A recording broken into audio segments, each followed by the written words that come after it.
एक दिन सास ने बहू से कहा, बहू, मुझे एक बात तो बता। मैं तुझे इतना डांटती हूँ, कोसती हूँ और बुरी बुरी बातें कहती हूँ, और तू पलटकर जवाब भी नहीं देती और ना ही गुस्सा करती है, बस हंसती रहती है। बहू को तो जैसे सुनाने के लिए कहानी मिल गई। कहने लगी, माँ जी, आपको एक बात बताती हूँ। जब मैं छोटी थी तो मुझे हमेशा ऐसा लगता था कि मेरी माँ मेरी सगी माँ नहीं है, क्योंकि वह मुझसे घर के सारे काम करवाती थी।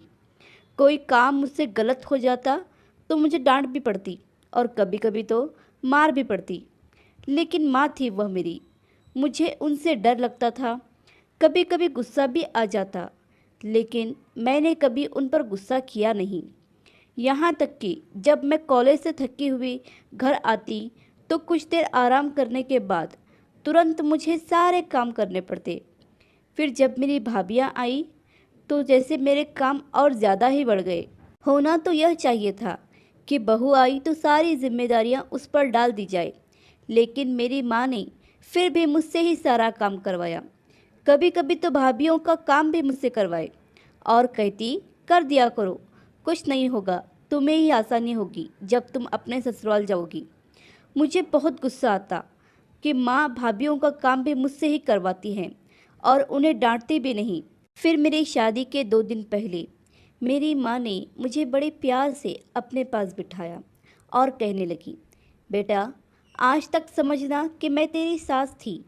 मैंने तुझे प्रैक्टिस करवा दी है और तुझे बता दिया है कि सास ऐसी भी होती है।